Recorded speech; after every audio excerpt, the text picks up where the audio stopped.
Shalom, selamat pagi Bapak Ibu Saudara-saudari yang terkasih di dalam Tuhan. Kita bersyukur Gema Kabar Baik kembali menyapa kita hari ini, Kamis 3 Juli 2025. Dan Gema Kabar Baik kita pada hari ini disadur dari santapan harian. Firman Tuhan di dalam Kisah Para Rasul pasal 21 ayat yang ke-11, demikianlah firman Tuhan. Ia datang pada kami lalu mengambil ikat pinggang Paulus. Sambil mengikat kaki dan tangannya sendiri ia berkata, "Demikianlah kata Roh Kudus, beginilah orang yang empunya ikat pinggang ini akan diikat oleh orang-orang Yahudi di Yerusalem dan diserahkan ke dalam tangan bangsa-bangsa lain." Bapak Ibu Saudara, bagaimana kita bisa membedakan suara Tuhan dan suara yang lain? Lalu bagaimana seandainya suara Roh Kudus berbeda pada suatu waktu dan waktu lainnya? Mana yang harus kita pilih? Rasul Paulus telah membulatkan hatinya untuk pergi ke Yerusalem. Dalam perjalanan, tepatnya ketika ia dan rekan-rekannya singgah di Tirus dan Kaisarea, 2 kali ia diberi nasihat yang terkesan aneh. Nasihat pertama datang dari murid-murid Paulus. Oleh kuasa Roh, mereka menasihati Paulus untuk tidak pergi ke Yerusalem. Ayatnya yang keempat. Nasihat kedua datang dari orang-orang di rumah Filipus.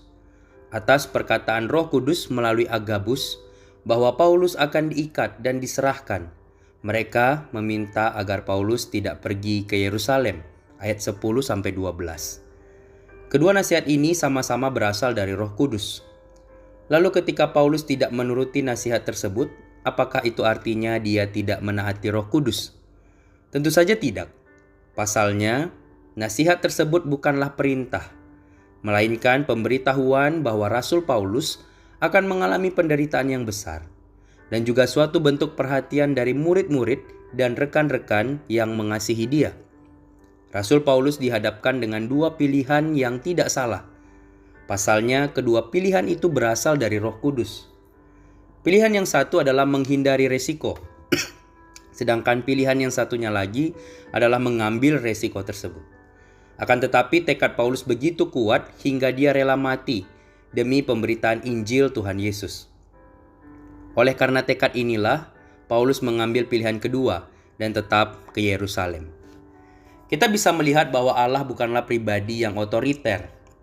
Dia memberikan pilihan dan menyadarkan kita akan resiko yang akan kita hadapi nanti. Bapak Ibu Saudara, dalam kehidupan kita sebagai anak Tuhan, kadangkala kita diberi pilihan. Apakah kita mau tinggal dalam zona nyaman dan melayani Tuhan seadanya, atau mengambil langkah lebih maju dan menghadapi resiko demi pelayanan Tuhan yang lebih luas? Tentunya, pilihan untuk terus maju dan percaya kepada kehendak Tuhan adalah pilihan yang tepat. Kiranya Tuhan menolong setiap kita untuk terus hidup benar di hadapan Tuhan dan terus peka akan arahan daripada Tuhan. Mari kita berdoa. Bapa di surga, kami sungguh bersyukur untuk hari baru yang Kau berikan kepada setiap kami. Dan kami juga bersyukur untuk firman-Mu pada pagi hari ini yang boleh kembali mengingatkan kami bahwa pentingnya untuk sungguh-sungguh mendengarkan arahan dari Tuhan, sungguh-sungguh untuk peka akan rencana Tuhan di dalam kehidupan kami. Kami bersyukur Tuhan ketika kami hidup sebagai anak-anak Tuhan, Engkau senantiasa menyertai kami, Engkau senantiasa menolong kami, Engkau memberikan kami hikmat untuk boleh mengambil langkah yang tepat, yang seturut dengan kehendak Tuhan. Kami sungguh-sungguh menyerahkan hidup, pikiran kami kepada Tuhan. Kiranya Tuhan yang boleh menolong terus memberikan kami hikmat untuk peka dan taat pada arahan Tuhan saja. Tuhan sendiri yang boleh memberkati kami terus, supaya kami hari demi hari terus bersandar dan berharap hanya kepada Tuhan saja. Terima kasih untuk firman-Mu Tuhan. Biarlah Allah Roh Kudus senantiasa menolong kami, menyertai kami, dan terus menuntun langkah hidup kami. Kami menyerahkan kegiatan kami sepanjang hari ini ke dalam tangan-Mu. Engkau pimpin dan berkati. Apapun yang kami lakukan, kami boleh terus memuliakan Tuhan. Dan pakai kami sepanjang hari ini sekali lagi untuk boleh menjadi berkat bagi orang-orang di sekitar kami. Terima kasih Tuhan, ini doa kami. Ini syukur kami di dalam nama Tuhan Yesus Kristus, Tuhan dan Juru Selamat kami yang hidup, kami berdoa dan bersyukur. Amin.